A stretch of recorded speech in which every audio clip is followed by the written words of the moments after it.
오늘의 주요 뉴스입니다. 축구대표팀이 아시안컵의 조별리그 첫 경기에서 바레인을 3대1로 물리치고 산뜻하게 출발했습니다. 이강인이 멀티골을 터뜨리며 맹활약했습니다.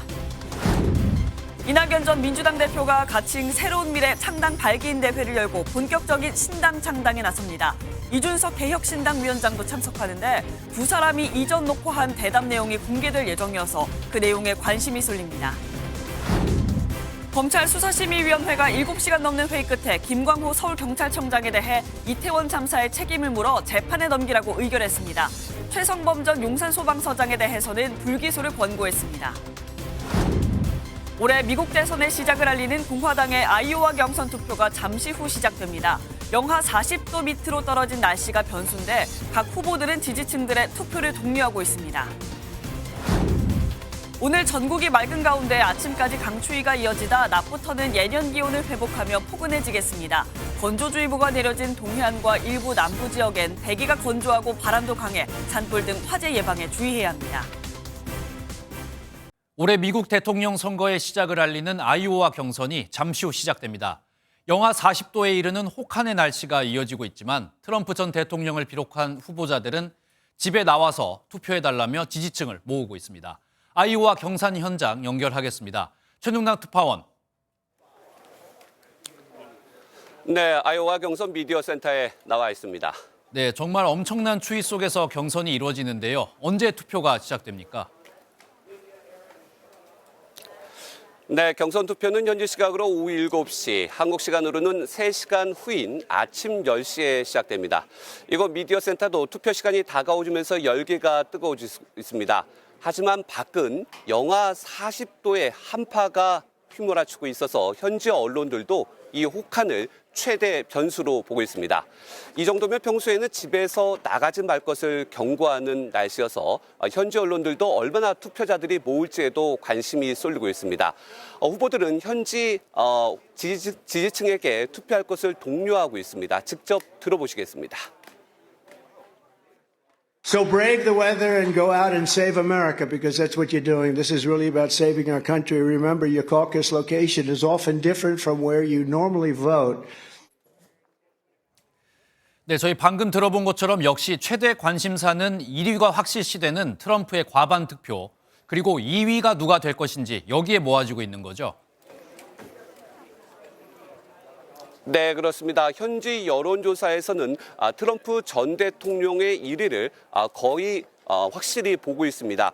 트럼프 전 대통령이 48% 지지율로 1위, 그리고 헤일리 전 유엔 대사가 20%, 그리고 디센티스 플로리다 지주사가 16%를 차지하고 있습니다. 결국 트럼프의 과반 여부 확보와 2위 경쟁인데 반대로 트럼프가 적은 투표율로 1위를 할 경우에는 이후 경선에서 상황 반전도 예상됩니다. 2위를 달리고 있는 헤일리 전 유엔 대사와 디센티스 주지사도 마지막까지 총력을 다하고 있습니다. It is cold. It is really cold. But we are going to fight this until the very end, and let's finish this strong. And you're willing to fight for me on Monday night, then as president, I'll be fighting for you for the next 8 years. 네, 경쟁자인 민주당의 바이든 대통령도 이번 경선 결과에 관심을 쏟고 있을 것 같습니다. 어떻습니까? 네, 공화당도 현지 시각으로 5시간 후인 그리고 오후 우리 시간으로 오후 3시경에 결과가 나오는데 바이든 대통령도 촉각을 곤두세우고 있습니다.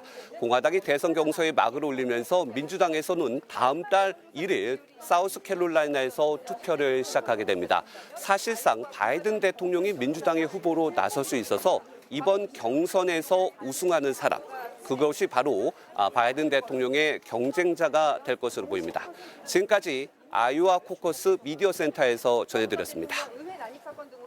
이스라엘에 불법 거주하던 팔레스타인인 2명이 차량을 이용한 테러를 벌여 1명이 숨지고 17명이 다쳤습니다. 이스라엘 경찰은 가자지구에서 벌어지고 있는 전쟁에 대한 보복 성격의 범죄로 보고 수사를 이어가고 있는데요. 하마스 측은 성명을 내고 두 용의자를 영웅이라고 치켜세웠습니다. 보도에 이교욱 기자입니다. 인도 위에 올라간 승용차 한 대 주변에 경찰 오토바이와 구급차가 모여 있습니다. 버스 정류소가 부서졌고 바닥에는 차량 잔해와 혈흔이 보입니다. 현지 시각 15일 이스라엘 중부 도시 라하나나에서 차량을 이용한 테러가 발생해 70대 여성 1명이 숨지고 17명이 다쳤다고 현지 언론이 전했습니다. We have multiple casualties who were evacuated to nearby hospitals. I can't get into the specifics of their condition, but according to medical sources, they are in various conditions at this time.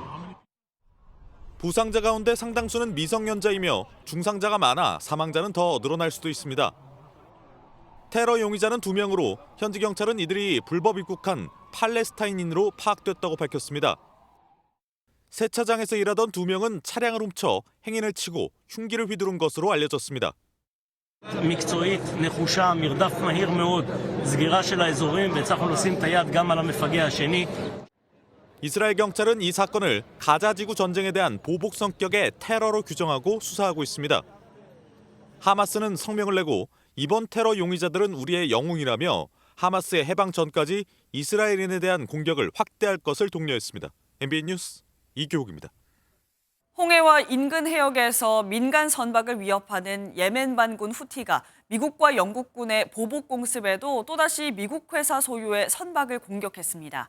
현지 시각 15일 후티 반군은 아덴만으로 지대함 탄도미사일을 발사해 마셜 제도 선적의 미국 회사 소유 선박을 타격했다고 미군 중부사령부가 밝혔습니다.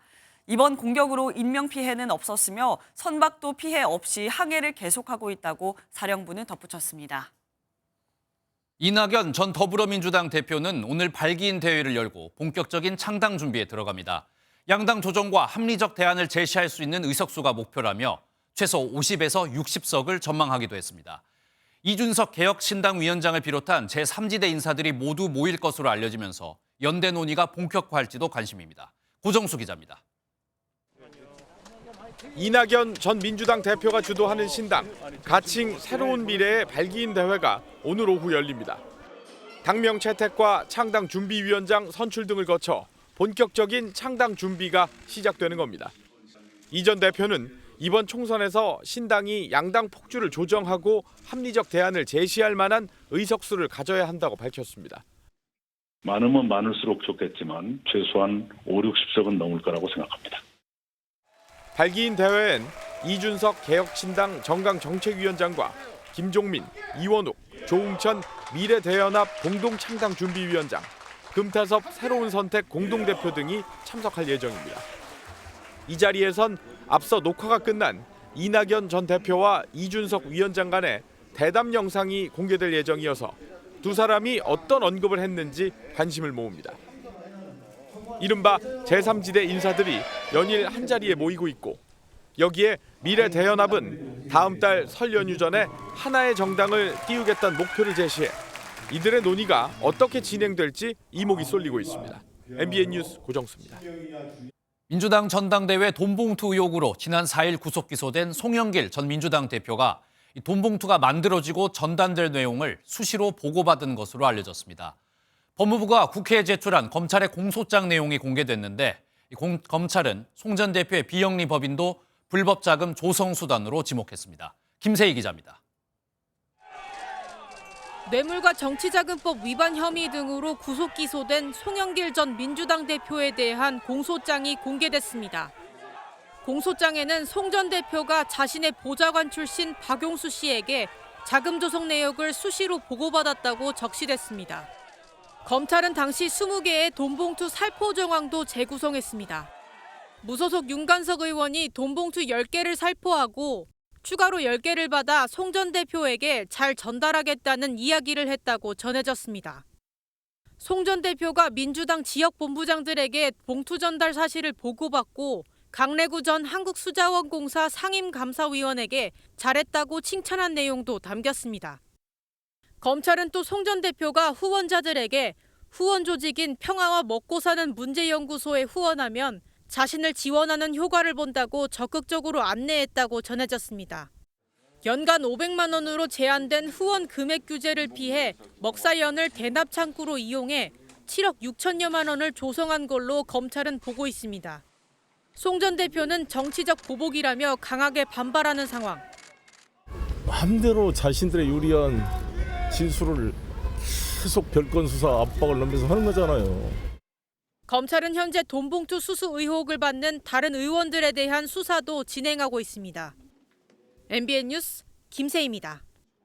이태원 참사와 관련해 7시간 넘게 진행된 검찰 수사심의위원회가 예상을 깨고 김광호 서울경찰청장을 재판에 넘길 것을 의결했습니다. 최성범 전 용산소방서장에 대해서는 불기소할 것을 권고했습니다. 심동욱 기자의 보도입니다. 이태원 참사 유가족협의회가 검찰 수사심의위원회가 열리기 전 대검찰청 앞에서 기자회견을 열었습니다. 절박하고 간절한 유가족들의 마음을 담아서 수사심의위원회 위원들께 설득하고 호소하고자 여기 왔습니다. 그동안 검찰 수사팀은 김광호 서울경찰청장과 최성범 전 용산소방서장에 대해 불기소를 주장해왔습니다. 7시간 넘게 열린 수사심의위의 의견은 달랐습니다. 김광호 서울경찰청장에 대해 15명의 위원 가운데 6명만 불기소 의견을 냈고 9명은 기소를 권고했습니다. 참사를 충분히 예견할 수 있었지만 구체적인 대책을 수립하지 않아 업무상 과실치사상 혐의를 적용하고 재판에 넘기라는 겁니다. 반면 최성범 전 용산소방서장에 대해서는 14명이 불기소 의견을 냈습니다. 수사심의위는 사회적 이목이 집중되거나 국민적 의혹이 큰 사건을 대상으로 검찰이 수사 결과를 설명한 뒤 의견을 구하는 제도입니다. 외부 전문가위원 가운데 무작위로 15명을 구성해 심의합니다. 수사심의위의 권고는 강제력은 없습니다.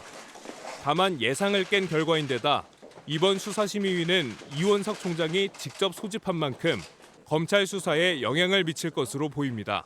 MBN 뉴스 심동욱입니다. 오늘 하루 중요한 일정을 소개해드리는 굿모닝 오늘입니다. 어떤 일정이 있는지 함께 살펴보겠습니다. 앞서 전해드린 대로 이낙연 전 더불어민주당 대표가 오늘 오후 새로운 미래 창당 발기인 대회를 엽니다. 오늘 창당 발기인 대회에는 민주당을 탈당해 미래대연합 창당을 준비하는 김종민, 이원욱, 조응천 의원과 금태섭 새로운 선택 공동대표, 양향자 한국의 희망 대표, 이준석 개혁신당 정강정책위원장이 참석할 예정입니다. 국민의힘 공천관리위원회가 오늘 첫 회의를 열고 4월 총선에 나설 후보자 공천 기준을 논의합니다. 공관위는 현역 의원 하위 평가자를 공천에서 배제하는 비율을 검토할 예정입니다. 러시아를 공식 방문한 최선희 북한 외무상이 현지 시간으로 오늘 세르게이 라브로프 러시아 외무장관과 회담합니다. 이번 북러 외무장관 회담에서는 푸틴 대통령의 북한 방문 일정을 논의할 가능성도 있습니다. 이른바 파타야 살인 사건의 공범 윤모 씨에 대한 대법원 판결이 오늘 진행됩니다. 윤모 씨는 주법인 김모 씨와 함께 지난 2015년 11월 태국 파타야의 고급 리조트에서 컴퓨터 프로그래머 임모 씨를 상습 폭행해 살인한 혐의 등을 받고 있습니다. 지금까지 굿모닝 오늘이었습니다. 자신의 집에서 마약을 투여한 뒤 운전대를 잡았다가 교통사고를 내고 지나가던 행인까지 칠 뻔한 30대 남성이 경찰에 붙잡혔습니다. 같은 날 마약을 투약한 뒤 환각 상태에 빠져 비상벨을 누르는 등 난동을 부린 40대 남성이 체포되기도 했는데요. 우리 주변 곳곳에서 마약 범죄가 이어지고 있습니다. 노아린 기자입니다. 서울 성동구의 한 교차로에서 검은색 SUV가 좌회전을 하는가 싶더니 그대로 직진합니다. 차단봉을 부수고 건물 외벽까지 들이받은 차량은 보행 신호를 기다리던 여성까지 덮칠 뻔했습니다. 30대 A씨는 지난 14일 오후 1시쯤 자신의 집에서 마약을 복용한 뒤 환각 상태로 운전대를 잡은 것으로 조사됐습니다. 거기에 사람이 있었으면 바로 사망이에요. 진짜. 그대로 세워놓고 거의 15분인가를 서 있었어요. 계속 빵빵거리는데 하도 안 움직이고 있었어요. 계속. 남성은 이곳에서 사고를 낸 뒤 한참을 차량에 앉아 있다가 출동한 경찰에 비틀거리며 검거됐습니다. A씨의 집에서 마약과 투약도구 등을 압수한 경찰은 국과수에 정밀감정을 의뢰한 뒤 구속영장을 신청했습니다. 같은 날 오전 10시쯤 서울 서초구의 한 아파트에서도 40대 남성이 마약 투약 혐의로 현행범으로 체포됐습니다.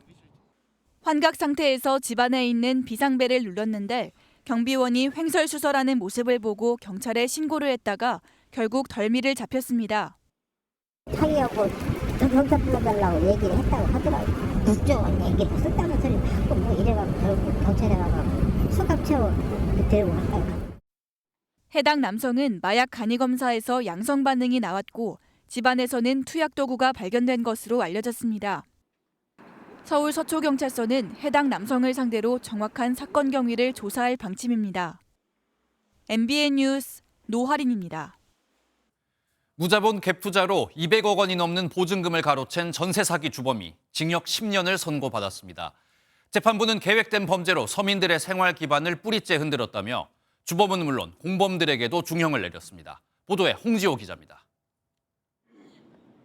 공인중개사 연모 씨는 지난 2021년 6월부터 갭 투자를 하기 위해 세입자를 구했습니다. 바지 사장을 이용해 1년 반 동안 무자본 갭 투자 방식으로 99명의 보증금 205억 원을 가로챘습니다. 직원 장모 씨와 명의만 빌려준 공범 이모 씨에겐 보증금을 돌려줄 수 없으면 파산하면 된다고 안심시키기도 했습니다. 단체 채팅방을 운영하면서 실적과 계약 상황을 보고받는 조직적인 범행이었습니다. 연 씨는 관행적인 부동산 중개였고 손해를 끼칠 의도는 없었다며 혐의를 부인했습니다. 하지만 1심 재판부는 수입을 극대화하기 위해 채팅방을 운영하고 역할을 분담했다며 범죄단체 조직과 사기 혐의를 유죄로 인정했습니다. 서민들은 전 재산을 잃고 생활 기반이 뿌리째 흔들렸다며 연 씨에겐 징역 10년을, 장 씨와 이 씨에겐 징역 7년을 각각 선고했습니다. 처벌 수위를 높이고자 하는 사회적 필요성이 있고 법리적으로도 적용이 좀 가능한 부분들이 있기 때문에 케이스들이 좀 생기고 있지 않나.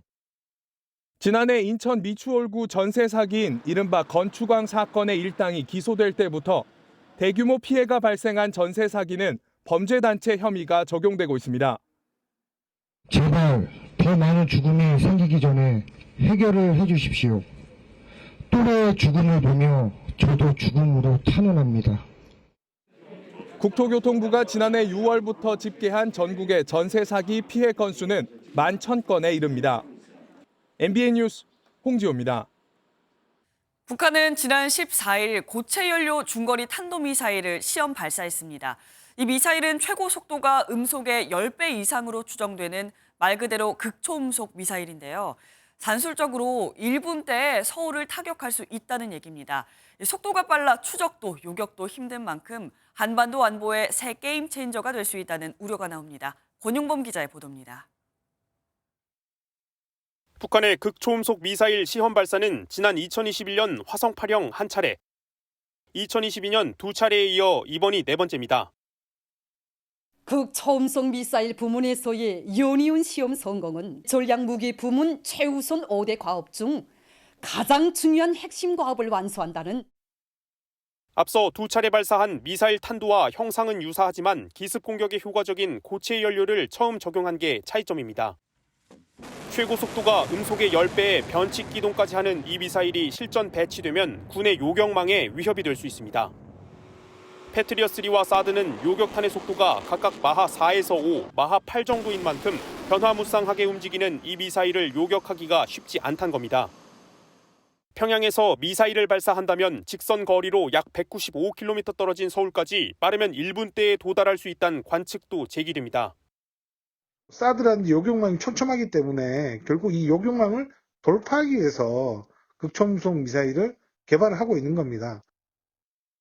북한이 개발하는 극초음속 미사일이 한반도 무기 패권을 뒤바꿀 새로운 게임 체인저가 될 수도 있다는 우려가 나옵니다. MBN 뉴스 권용범입니다. 지난 2018년 9.19 남북 군사 합의로 우리 정부는 남북한이 최전방 감시 초소 GP 10곳을 파괴했다고 밝혔는데요. 북한은 핵심 지하시설은 파괴하지 않고 유지하고 있는데 한국 정부가 제대로 검증하지 않고 북한만 믿고 발표한 것 아니냐는 의혹이 제기됐습니다. 윤현지 기자입니다. 산 머리 위에 설치된 최전방 감시초소 GP가 폭발합니다. 2018년 9.19 남북 군사합의에 따라 한국과 북한은 GP 10개를 없앴습니다. 지원 시설은 폭파 방식 등을 통해 완전히 파괴한 후 흙으로 복토되거나 건물 흔적을 제거하고 정리된 상태였습니다. 지하 시설은 출입구 부분과 감시소, 총항구 연결 부위가 폭파되거나 매몰되어 있음을. 하지만 당시 핵심인 지하시설의 파괴 여부 등에 대한 검증이 부실했다는 의혹이 제기됐습니다.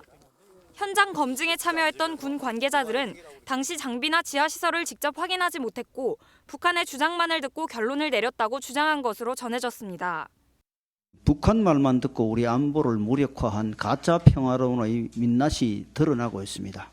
파괴했다는 북한의 주장만 듣고 끝냈다니 이것은 도저히 지나칠 수 없는. 신원식 국방부 장관도 언론 인터뷰에서 북한이 당시 감시소만 파괴하고 지하는 전혀 손을 안 댄 것 같다며 바로 수리하면 들어갈 수 있을 정도라고 언급했습니다. 국방부는 부실 검증 의혹에 대해 파악 중이라고 밝혔습니다. 전방에서 이제 관측된 사안을 토대로 제가 답변을 드렸었는데 저희가 이제 필요한 부분에 대한 사실관계를 확인 중에 있습니다. 북한이 지난해 11월 일방적으로 9.19 합의 파기를 선언한 뒤 최근 콘크리트로 GP를 복원하는 장면이 포착된 데 이어 우리 군도 임시 감시 초소를 구축한 것으로 전해집니다. MBN 뉴스 윤현지입니다. 북한은 최선희 외무상을 러시아로 보내면서 러시아와의 밀착을 이어가고 있습니다. 하지만 전통적인 혈맹 중국을 무시할 수는 없겠죠. 그래서인지 러시아 푸틴 대통령 사진을 걸어두었던 북한 대사관이 이 사진을 시진핑 주석 사진으로 교체한 모습이 포착됐습니다. 베이징에서 윤석정 특파원입니다. 베이징 북한 대사관입니다. MBN이 촬영한 게시판엔 시진핑 주석과 김정은 위원장의 정상회담 사진들이 걸려 있습니다. 특히 두 정상 부부가 함께 나온 사진도 5개나 걸려 있는 게 눈에 띕니다. 지난해 말엔 북러 정상회담 사진을 걸어놨었는데 북중 수교 75주년인 올해 들어서자마자 다시 북중 정상 사진으로 교체한 겁니다. 북한은 최근 남북 관계에 대해 적대적인 교정국이라고 못 받고 통일을 포기한다고 선언하며 위기감을 끌어올리고 있습니다. 대한민국 족속들을 우리의 주족으로 단정하시면서 모든 수단과 역량을 총동원하여 대한민국을 완전히 초토화해버릴 것이라고 하시면서 이런 상황에서 북한이 러시아와 아무리 가까워진다고 해도 중국과의 관계를 소홀히 할 수는 없습니다. 게시판 사진 교체는 이런 북한의 심리를 반영한 것 아니냐는 해석이 나옵니다. 중국도 북중 두 나라의 관계는 여전히 굳건하다고 강조합니다. 面对动乱交织的国际形势，中朝始终坚定相互支持、相互信任，彰显了中朝友好合作的战略意义。 다만 중국은 북한과 러시아의 무기 거래에 대해서 동조나 묵인하는 것처럼 보일까 부담스러워하고 있다는 관측도 나옵니다. 베이징에서 MBN 뉴스 윤석정입니다.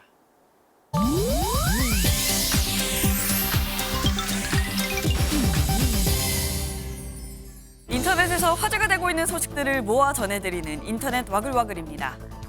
배우 마동석 주연의 액션 시리즈 범죄도시 4가 다음 달 열리는 제74회 베를린 영화제에 공식 초청됐습니다. 영화제 측은 현지 시간 15일 범죄도시 4를 스페셜 갈라 부분 초청작으로 발표하며 성공한 한국 액션 시리즈의 최신작으로 소개했는데요.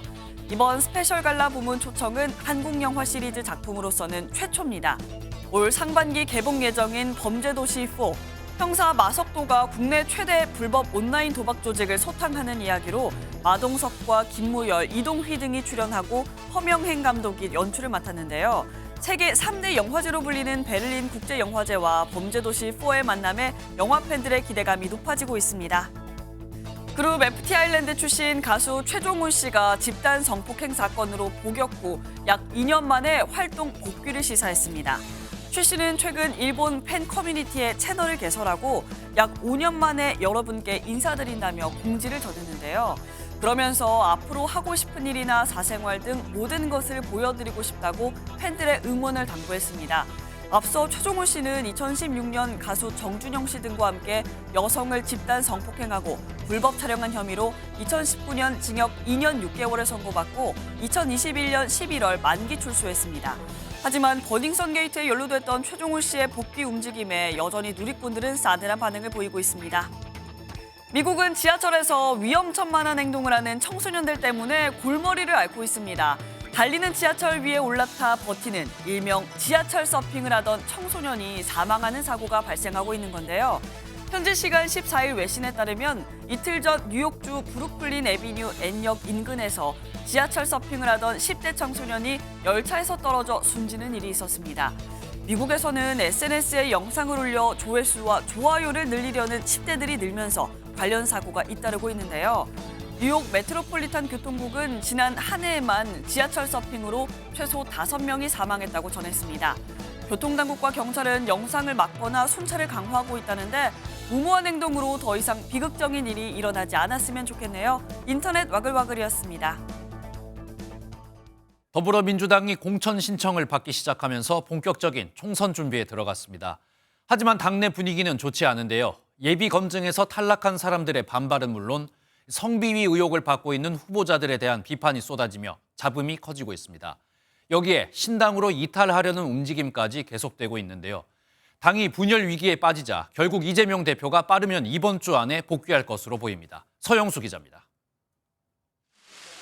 민주당이 전략선거구로 지정된 17곳을 제외한 236개 지역구를 대상으로 후보자 신청 접수를 받으며 공천 작업을 본격적으로 시작했습니다. 적합도 조사와 면접 등을 거쳐 다음 달 초 컷오프 대상을 확정할 예정인데 민주당은 강도 높은 심사를 예고했습니다. 때는 실제로 공천을 받거나 또는 공천을 위한 경선에 참여할 수 있는 권한을 자격을 부여하는 것이기 때문에 훨씬 더 강도 높은 심사가 있습니다.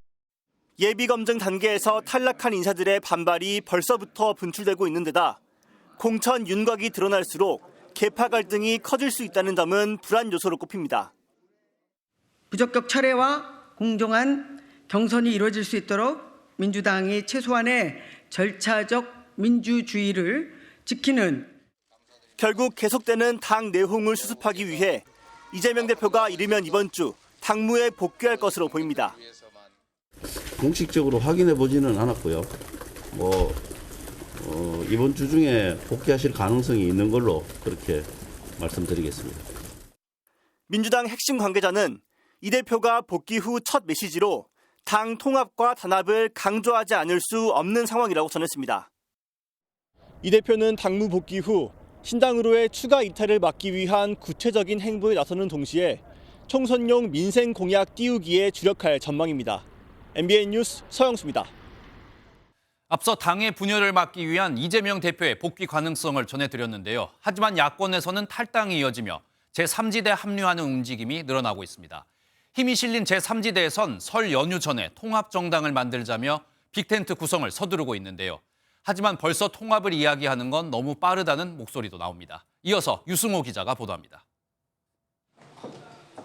제3지대 출범이 본격적인 궤도에 오르면서 민주당과 정의당에서 잇따라 탈당 선언이 이어졌습니다. 금태섭 전 의원의 새로운 선택 합류를 예고한 류호정 정의당 의원은 정의당과 녹색당의 선거연합정당을 비판하며 탈당을 선언했습니다. 정의당이 다시 민주당 이중대의 길로 가고 있습니다. 제3지대에서 새로운 선택지를 만들고 세 번째 권력이 되겠습니다. 이낙연 전 민주당 대표의 가칭, 새로운 미래에 참여하겠다고 밝힌 인사들도 민주당을 떠난다고 밝혔습니다. 특정 세력이 독재적 행태를 보이고 있습니다. 방탄정당을 얘기합니다. 오늘 민주당을 결당합니다. 기득권 정치 타파를 목표로 새를 키우는 제3지대에서는 창당을 넘어 통합에도 속도를 내고 있습니다. 이번 주 중에 첫 비전 대화가 아마 가시화될 수 있지 않을까. 3자 혹은 5자의 형태로 다양하게 진행될 예정이라는 점 말씀드리겠습니다. 미래대연합은 이번 설 연휴 전에 제3지대 통합을 마무리하고 단일 정당을 띄우겠다는 목표를 제시했습니다. MBN 뉴스 유승호입니다. 진보 성향의 소수 정당들이 내년 총선에서 진보 진영의 비례연합정당을 만들자고 더불어민주당에 공식 제안했습니다. 조국 전 법무부 장관과의 연대 가능성도 열어놨는데요. 민주당 일각에선 환영의 목소리가 나오고 있습니다. 안보람 기자가 보도합니다. 기본소득당과 열린민주당, 사회민주당이 모인 개혁연합신당추진협의체가 민주당의 민주진보진영 비례연합정당 결성을 제안했습니다. 반윤석열 진영이 연합해 22대 국회에서 개혁을 이뤄내야 한다는 주장입니다. 반윤개혁 최대 연합을 이뤄내는 것만이 22대 국회를 일하는 국회를 넘어 개혁하는 국회로 만들 유일한 경로이며 조국 전 법무장관과의 연대 가능성도 열어놨습니다. 윤석열 정권의 폭주를 막기 위해서 돌멩이 하나를 올리겠다라는 의지를 밝히셨기 때문에 결국 민주당의 위성정당이 아니냐는 질문엔 선을 그었습니다. 의석수 확보를 위해 만들었다가 다시 합당했던 지난 총선과는 다른 대한민국 최초의 연합 정치라고 강조했습니다. 총선 이후의 정치개혁의 과제, 그다음에 대한민국 국가 비전, 국가 혁신을 위한 부분, 특히 진보적 정권 교체에 대한 부분까지도 같이 이어가는 연동형 비례제 유지를 주장해온 민주당 우원식 의원은 민주당뿐만 아니라 민주 진보 진영 전체 승리의 길이라며 즉각 호응했습니다. 하지만 꼼수 위성정당이라는 지적을 피하긴 어려워 보입니다. 의석수 확보를 위한 이합 집산이라는 비판이 불거질 경우 총선 민심의 악재가 될 수 있다는 점에서 민주당 지도부의 고심은 깊어질 전망입니다. MBN 뉴스 안보람입니다. 한편 한동훈 위원장은 당내 3선 중진 의원들과 비공개 오찬 회동을 가졌습니다. 이번 선거에서 희생 요구를 받고 있는 중진들과 첫 상견례를 한 건데요. 이 자리에서는 선거를 위해 김건희 여사 리스크를 해소해야 한다는 목소리도 나왔습니다. 이어서 이지율 기자가 취재했습니다. 한동훈 위원장과 3선 의원들의 만남은 100분가량 비공개로 진행됐습니다. 회동에 참석한 중진 의원 일부는 수직적 당정관계 개선을 주장하며 김건희 여사 리스크가 총선에 미칠 악영향을 우려한 것으로 전해졌습니다. 주민들이 가장 관심 있게 보는 것이 지금 제2부속실이라든지 또는 특별감찰관이라든지 이런 부분이란 어떤 특단의 조치 내지는 결단이 필요하다. 한 위원장은 김 여사 리스크 관련 직접적인 언급은 피했습니다. 특별감찰관과 제2부속실 설치 이외에 플러스 알파가 더 필요하다는 그들의 내부 목소리에 대해서는 어떻게 생각하세요? 우리는 제가 여러 번 말씀드리지만 다양한 의견이 가능한 곳입니다. 그리고 다양한 의견을 잘 듣겠습니다. 한 위원장은 비공개 오찬에서 열심히 노력하고 있다. 국민들께서 달라진 모습들, 건강한 당정관계로 다시 복원되는 모습을 보실 수 있을 것이라고 답한 것으로 전해졌습니다. 총선이 90일도 채 남지 않은 시점인 만큼 중진들의 헌신을 당부하는 이야기가 나올 것이란 관측이 제기됐으나 관련 대화는 없었다고 참석자들은 전했습니다. 복수의 참석자들은 MBN과 통화에서 한 위원장이 윤석열 대통령과 수직적 관계였던 적이 없다고 강조하며 이기는 공천을 약속했다고 말했습니다. 한 위원장은 내일 4선 이상 중진 의원들을 만나 당내 현안 논의를 이어가겠다는 계획입니다. MBN 뉴스 이지율입니다. 아파트 거주하시는 분들 평소에 옥상문이 열려 있나요? 잠겨 있나요? 이 아파트 옥상문은 불이 났을 때 대피시설로 분류되기 때문에 소방법상 열어놔야 합니다. 하지만 대부분은 극단적 선택이나 범죄를 막기 위해 잠겨 있는 게 현실이죠. 불이 났을 때만 옥상문이 자동으로 열리면 참 좋을 텐데 이런 아파트가 과연 몇 채나 있는지 이서영 기자가 알아봤습니다. 지은 지 53년 된 아파트입니다. 옥상으로 나는 문에는 녹슨 자물쇠가 굳게 채워져 있습니다. 또 다른 아파트. 사다리를 타고 올라가야만 옥상이 보이는데 그마저도 잠겼습니다. 이건 잘 몰라요. 여기 다 있는데 올라갈 수는 있어요, 옥상에. 불이 난 계단을 뚫고 경비원이 달려올 것이 아니라 문만 자동으로 열리는 게 누가 봐도 합리적입니다. 평상시에는 이렇게 굳게 닫혀 있지만 화재로 비상벨이 울리면 자동으로 열립니다. 정부는 2016년부터 옥상문 비상 개폐 장치를 모든 아파트에 의무적으로 설치하라고 법으로 정했습니다. 문제는 그 전에 지어진 아파트가 너무 많다는 점입니다. 전국 전체 아파트의 50%인 560만 호가 20년 이상 됐습니다. 소방도 구청도 옥상문 관리는 자기 일이 아니라고 합니다. 법령적으로는 구청소관이래요. 공동주택 영역이어서 아마 이제 구청에서 한다고 얘기를 하신 것 같은데 저희는 따로 그런 걸 조사하거나 운영하고 있지는 않습니다. 비상 개폐 장치 한 대당 설치 비용은 60만 원 정도입니다. MBN 뉴스 이서영입니다. 서울 시내 골목 곳곳엔 불이 나면 누구나 초기 진화를 할 수 있도록 보이는 소화기가 설치되어 있습니다. 비좁은 통로 등에선 화재 초기 소방차 한 대와 맞먹을 정도의 대응 효과가 있는데요. 최근 3년간 1000여 건이 활용되며 무려 70억 원 가까이 재산 피해를 줄일 수 있었습니다. 그렇다면 이렇게 꼭 필요한 소화기의 관리는 어떻게 하고 있을까요? 장동건 기자가 현장 취재했습니다.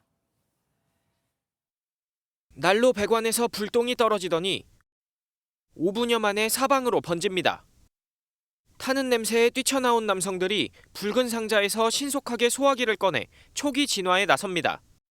그 시간이 한 7, 8분 걸렸을 거예요. 다 하고 나니까 이제 거의 이제 불길 거의 잡혔고, 그때 이제 소방차가 이제 그때 도착을 했죠. 서울의 또 다른 주택가에서도 쓰레기에 붙은 불길이 커지자 길을 지나가던 사람이 벽에 달려있던 소화기를 들고 와 불을 끕니다. 누군가 버린 담배꽁초로 인해 화재가 난 건데 주택으로 번졌다면 인명피해 가능성도 배제하기 어려웠던 상황입니다. 지난 2015년 처음 도입된 보이는 소화기는 큰 불이 났을 때 이처럼 누구나 바로 사용할 수 있도록 길가나 담장에 설치돼 있습니다. 서울에서만 쪽방촌이나 전통시장, 상가 밀집 지역처럼 불이 나기 쉬운 장소를 중심으로 4만 5천여 대가 설치됐습니다. 약 1,035건이 활용되었으며 피해 경감액은 약 69억 원으로 알려져 있습니다. 하지만 MBN 취재진이 서울 영등포구와 중구, 종로구에 있는 보이는 소화기 50개를 살펴본 결과 보관함이 깨진 상태로 있거나 소화기가 아예 없는 곳도 있었습니다. 서울 광장시장에 있는 보이는 소화기입니다. 주변에 쓰레기를 버리지 말라고 되어 있지만 이렇게 분리수거대가 앞을 가로막고 있습니다. 소화기를 꺼내려면 이걸 치워야 하는데 위급한 상황에 바로 쓰기 어렵습니다. 자발적으로 점검하되 그런 의무에 대한 부분들을 조금 더 뭔가 보상을 드리는 방법들, 이런 것들이 조금 더 현실적이지 않나 생각이 듭니다. 서울시는 올해 유지 보수 예산을 지난해의 3배로 늘려 7억여 원을 편성했는데 전체 소화기의 10분의 1만 관리할 수 있는 비용입니다. MBN 뉴스 장동건입니다.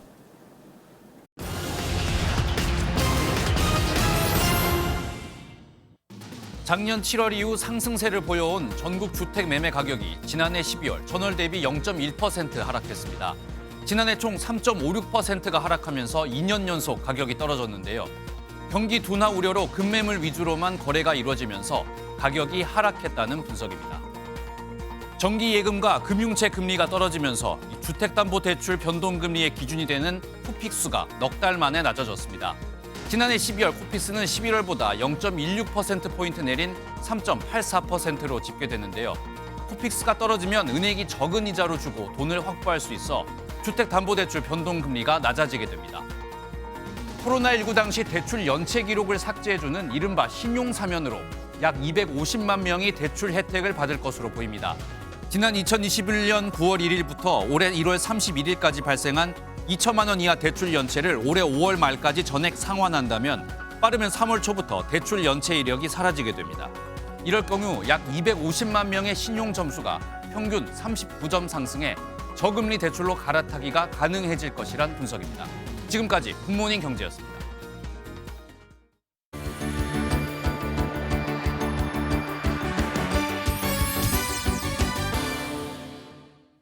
굿모닝 월드입니다. 좋은 일만 있길 바라는 신년 행사가 일본에서 열렸습니다. 새해 첫날부터 지진이 덮친 일본인들에겐 이 행사가 더욱 의미 있게 다가왔을 것 같은데요. 그 현장 속으로 함께 가보시죠. 얼음을 채워둔 차가운 물에 성큼 들어가는 남성들. 일본 전통 의상만 입고 맨몸에 물을 뿌려대며 함성을 지릅니다. 도쿄의 묘진 신사에서 차가운 물을 자신에게 뿌리는 신년 의식에 참여한 건데요. 1도까지 떨어지는 추운 날씨였는데 참여자들의 각오는 어땠을까요? 能登半島の方で、しかもそれの救援物資を深めに運ぼうとした飛行機が大事故に遭ってしまいました。我々は新年早々悲しい幕開けとなってしまいましたが、それを復興祈って今日はみそぎに参加させていただきました。 이번 신년 의식엔 28명의 남성들이 참석했다고 하는데요. 무려 37년이나 된 전통을 올해도 이렇게 이어갔다고 하네요. 지난해 UFO 전문가를 자처하는 멕시코 언론인이 정체불명의 미라 2구를 공개하며 외계 생명체 시신이라 주장했는데요. 그렇게 시작된 논란이 종결됐습니다. 화면으로 만나보시죠. 작은 몸에 팔다리가 기형적으로 길고 손가락은 3개에 두상은 앞뒤로 길쭉합니다. 기묘한 모습의 이 뼈 조각, 외계인 시신이라며 지난해 대중에 공개돼 의문을 자아냈던 바로 그것입니다. 학자들이 나서 3개월 동안 진짜 외계인인지 DNA 등을 분석했고 그 결과를 발표했는데요. Eso es una historia, es un cuento completo, así, ¿no? No son extraterrestres, no son intraterrestres, no son una nueva especie, no son híbridos, no son nada de esas cosas que dicen este grupo de pseudocientíficos. 그렇습니다. 페루 해안가에서 발견됐다는 이 뼈 조각들. 외계인 시신이 아닌 접착제로 이어붙인 인형으로 밝혀졌다고 하네요. 미국에는 시간당 10cm가 넘는 눈이 내려 운동 경기도 취소되고 사람들은 멀리 나가지 못하는 처지에 놓였는데요. 하지만 사람들이 눈과 함께 시간을 보내는 방법은 제각각이었습니다.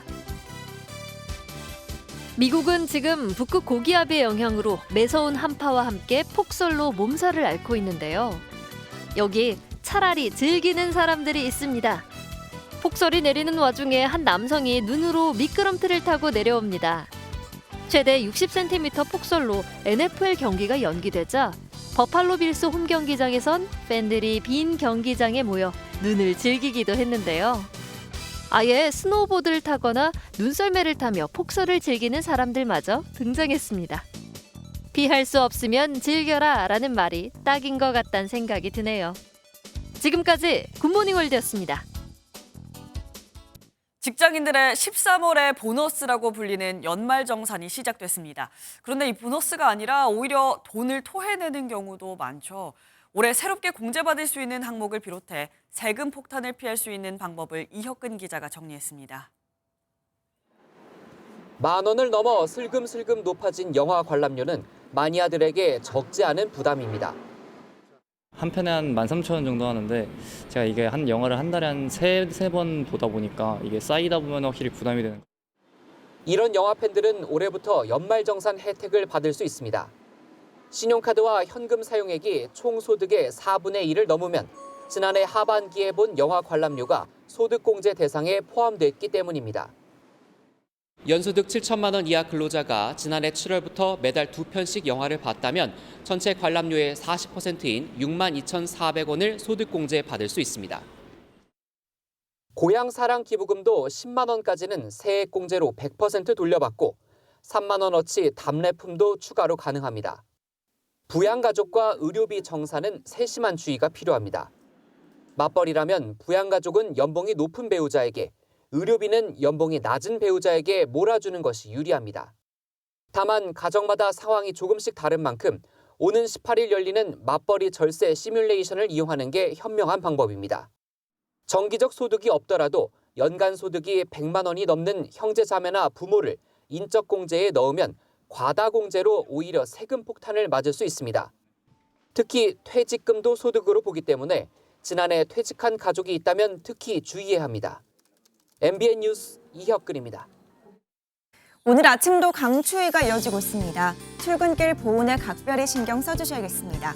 일부 경기와 강원 지역은 한파 경보로 격상된 가운데 현재 대관령 영하 19.3도, 연천은 영하 13.1도까지 떨어져 있고요. 서울도 영하 7도로 어제만큼 춥습니다. 그래도 추위는 오늘 아침까지만 견디시면 되겠습니다. 낮부터는 기온이 오르면서 평년 기온을 회복하겠습니다. 서울 4도, 남부지방은 10도 안팎까지 크게 오를 텐데요. 그만큼 일교차가 크게 벌어지겠습니다. 한편 동쪽 지역은 건조함이 나날이 심해지고 있습니다. 강원 동해안에 이어 일부 영남 지역에도 건조주의보가 내려졌습니다. 바람도 다소 강하게 부는 만큼 화재 예방에 각별히 주의하셔야겠습니다. 오늘은 전국 하늘 맑다가 오후부터 구름의 양이 많아지겠고요. 동해안에는 너울성 파도가 강하게 밀려들겠습니다. 지역별 현재 기온 보겠습니다. 춘천 영하 11.4도, 안동은 영하 9.2도까지 떨어져 있고요. 낮 기온은 대전 5도, 광주와 대구는 8도까지 오르면서 어제보다 2도에서 3도가량 높겠습니다. 당분간 심한 추위는 없겠고요. 내일 늦은 오후부터 모레 사이 전국 대부분 지역에는 비나 눈이 내리겠습니다. 날씨였습니다. 화요일 아침 굿모닝 MBN 마치겠습니다. 함께해 주신 여러분 고맙습니다.